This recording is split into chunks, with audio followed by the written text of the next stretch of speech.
का स्वागत करती हूँ। यहाँ उपस्थित हमारी सभी महिला नेत्री, खासतौर से हमारे महबूबा आदरणीय रश्मि दीदी का भी मैं ऐसे तो इन्होंने मेरा स्वागत किया है, लेकिन एक बेटी होने के नाते मैं इनका भी चंदन करती हूँ, वंदन करती हूँ। और यहाँ उपस्थित तमाम प्रिंट और इलेक्ट्रॉनिक के मीडिया साथीगण, सोशल मीडिया से आए साथीगण, आप सभी लोगों को सर झुकाकर प्रणाम करती हूँ।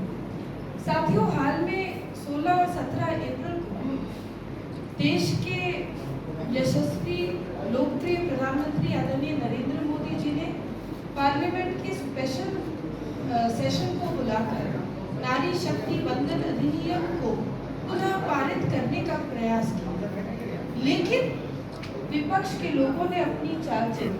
जो लोग आधी आबादी का नारा लगाते थे, जो लोग अनेकों ऐसी स्कीम निकालते थे जो महिलाओं को दिग्भ्रमित करें, उन लोगों ने इस नारी शक्ति वंदन अधिनियम को कानून में बदलने के लिए वोटिंग तक नहीं की।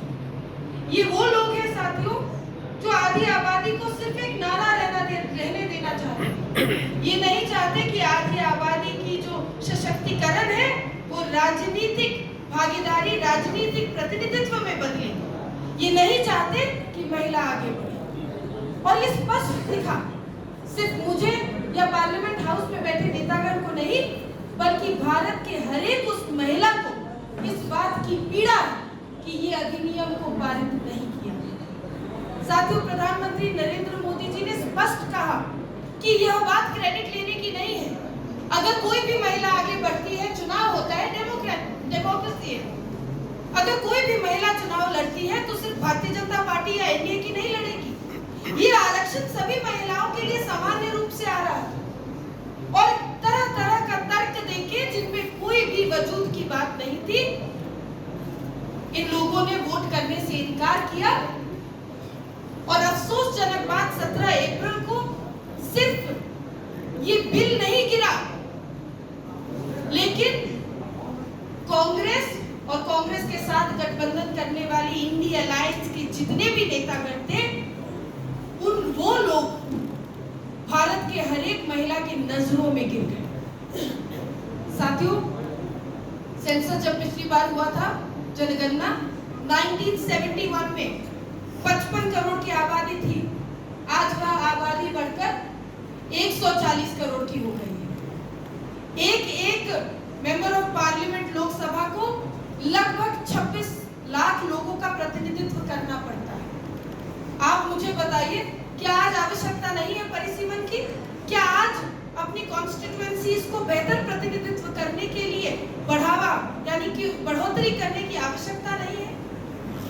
सीधे 50% की अगर की बढ़ोतरी अगर लाई जाती तो साथियों, केरला जिसके पास अभी 20 सीट है, वो बढ़ के 12 से 15 तक की गिनती में आते।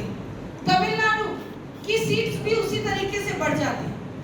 लेकिन नारी शक्ति वंदन अधिनियम 2029 में लागू ना हो जाए, इसके लिए इन लोगों ने पारित नहीं किया।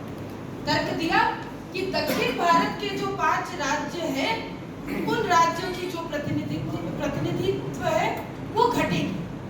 आपको मैं बता दूं साथियों, यदि प्रधानमंत्री नरेंद्र मोदी जी की इस सोच को आज लागू किया जाता और 50% से बढ़ोतरी की जाती, तो न सिर्फ केरला और तमिलनाडु की सीट बढ़ती, बल्कि जो आज 23.7% की जो भागीदारी आज के पार्लियामेंट हाउस यानी कि 534 सीट में उनकी है, उतनी ही 23.7% की भागीदारी आने वाले समय में भी रहती।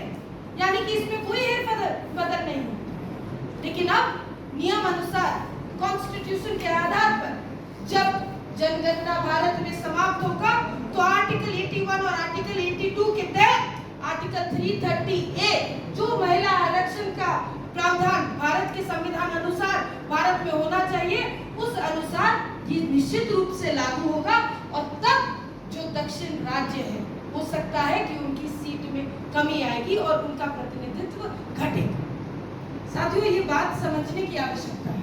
हम आज जिस धरती पर बैठे हैं, ये झारखंड की जो पावन भूमि, उसमें साथियों मैया योजना चलाया इन लोगों ने। यानी कि महिला सशक्तिकरण करने के लिए एक बहुत बड़ी जुमलेबाजी स्कीम चलाई। आप आर्थिक रूप से महिला को घर बैठाकर महिला को पैसा देने का काम करना चाहते हैं, लेकिन जब हम लोगों ने प्रधानमंत्री नरेंद्र मोदी जी के नेतृत्व में महिलाओं को बढ़ते हुए देखा, उनकी राजनीतिक भागीदारी बढ़ते हुए देखी, चाहे वो एक कार्यकर्ता के माध्यम से हो, चाहे वो मतदान केंद्र के माध्यम पर हो, ये विपक्ष के लोग, ये कांग्रेस, जेएमएम, राजद के लोगों को ये हजम नहीं हुआ। इन लोगों ने महिला को डिसएम्पावर करके 2000 रुपए घर में बैठाकर देने का निर्णय ले सकते हैं, लेकिन महिला घर से निकलकर एक अच्छी राजनेता बने, एक अच्छी प्रतिनिधित्वकर्ता बने, ये इन लोगों से झेला नहीं गया। और इस वजह से इन लोगों ने दोहरा चेहरा अपना सामने दिखाया। जहां नीतियां और नारेबाजी की बात करते हैं वहां आगे खड़े रहते हैं, लेकिन जब संवैधानिक रूप से जब अधिकार देने की बात आती है तो महिलाओं के खिलाफ वोटिंग करते हैं, ताली बजाते हैं, मुस्कुराते हैं और ऐसा लगता है कि कोई उत्साह, ये कोई उत्साह का समय नहीं, ये नारी सम्मान में एक ठोस पहुंचाने का समय था। और जिस उत्साह के साथ ये विपक्ष के लोगों ने मेज बजाया और मुस्कुराते हुए हाउस से बाहर निकलते हैं, एक राजनेता होते हुए नहीं, एक कार्यकर्ता होते हुए नहीं, एक बिहार और भारत की बेटी होने के नाते मैं बताती हूँ कि सिर्फ मुझे नहीं, मेरे साथ साथ अनेकों महिलाओं को ठेस पहुंची। इन्हीं शब्दों के साथ